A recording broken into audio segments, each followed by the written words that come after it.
pass me down, shit.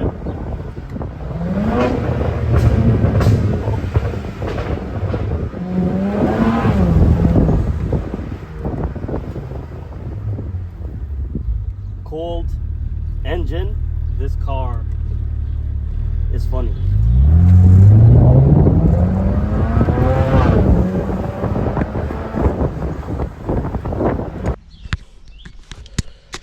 Alright guys, quick update here.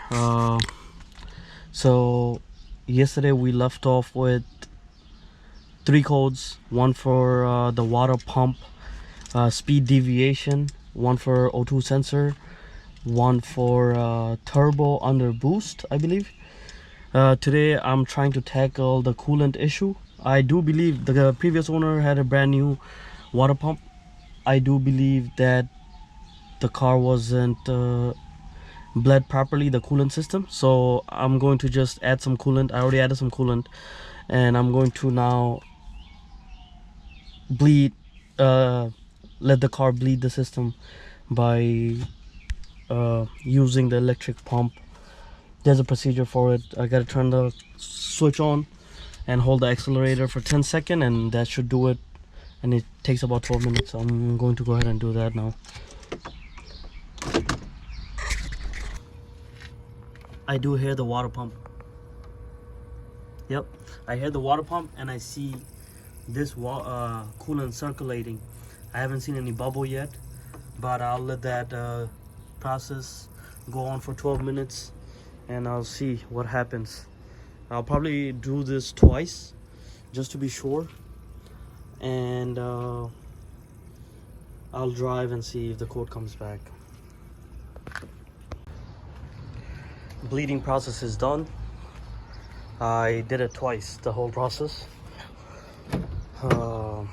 Cleared the codes. I'm going to start the car, probably go for a drive and see if the water pump code comes back, and let's hope for the best. Bismillah. Drove around for an hour.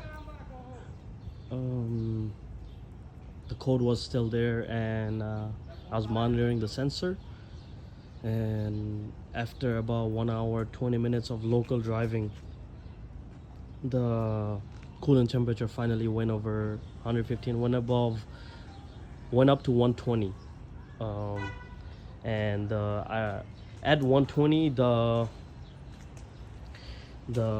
overheating sign on the dash came up, and I was right around the corner, so I just came home, turned off the car now. So I don't know if I have to change the water pump, or I could do something else. I don't know, but for today, not so successful about the overheating issue. Day 3 of working on the E93. Here's my E90. So today I'm planning on swapping out the water pump and also changing the O2 sensor. I didn't have this 2 days ago. I just realized my friend had a brand new jack that he let me borrow because he doesn't even use it. It was in this box, and I went to a part out from a 135 N54. The guy had a crazy build where he spent about $60,000. That's what he told me. He spent $60,000 on his build, and he ended up parting out the whole car with the built motor and everything.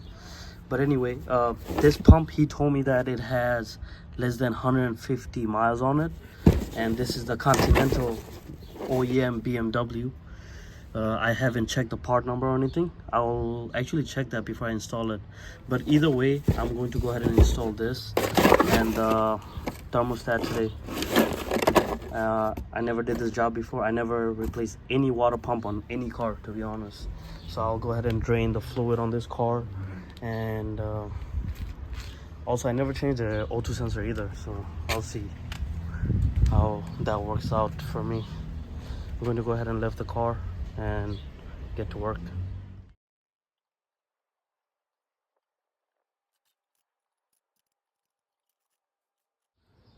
All right, I have a major update and very hopeful. My seltzer water right here. I would say this is somewhat secured. I feel safe going under. That's fine. All right, so before I started removing anything, I came under the car to check. Like the previous owner told me that he had a aluminum water pump. This is Peterburg. Looks brand new. Everything is fine. I was literally just looking around and seeing things what I need to remove. And let me zoom focus. I see this wire right here, and guess what? This wire is loose. Okay, and I go online to check if this is the ground for the water pump. I read on Reddit, people are saying this is the ground for the water pump. What are the chances of the water pump acting up is related to this? That would be crazy, because right now I'm not swapping this water pump. I'm tightening this bolt. I'm letting the car heat up. Obviously, once the car heat up, I can't do the water pump job, but I'm hoping that that code would not come back after this, because a loose ground is not something that would, you know, so when I'm driving, maybe sometimes it gets the connection, sometimes it doesn't. The code was for speed variation. I'm gonna read some more forums online to see if this is exactly for the water pump. After that, I'm gonna go ahead and tighten the bolt and start the car. Bolt is tight, everything is out. It's a mess, but I'd rather take this than to drop the whole water pump. I know I'm getting my hopes up, but I still want to start the car. And that variation, the water pump variation code, would only come on after I would drive above like 3,000-4,000 RPM. As soon as I would take off, it would come through once the car is a little bit hot. So I guess I would have to drive it a little bit. Gotta move this car. I'll see if I can find a parking outside. New York City struggles. Oh yeah, there's a parking right there. One parking right there. Park the E90 right there.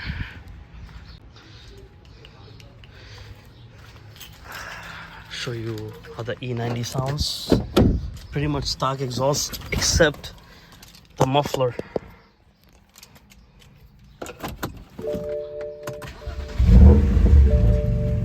Car is warmed up because I was driving earlier. Does have a blow valve. Alright.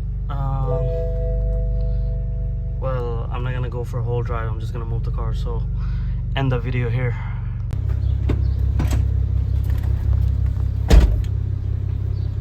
Alright, the laptop is we have like 11% charge, but I'll try to go around and see if the cord comes back for the water pump.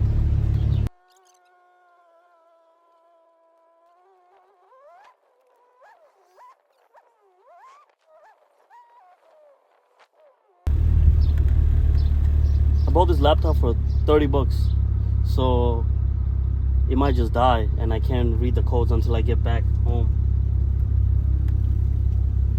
$30 laptop, not bad. Reading BMW codes on a $30 laptop, I'll take it.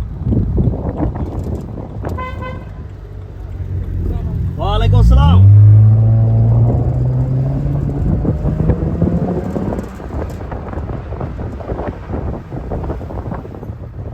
Okay, got two codes.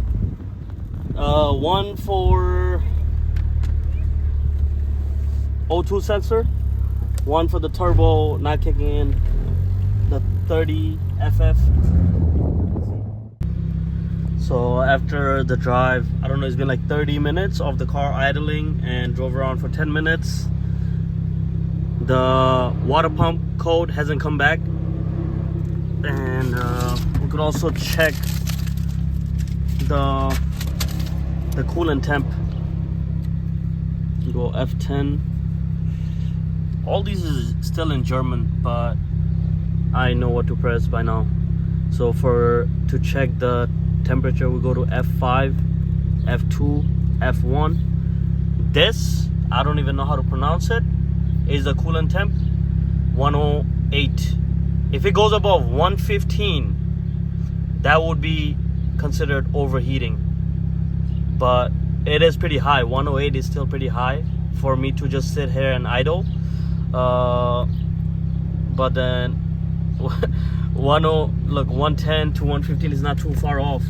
So I don't know if I'm gonna get it overheat. If I do, I'll see it over here. I guess I'll let it idle and see if it overheats.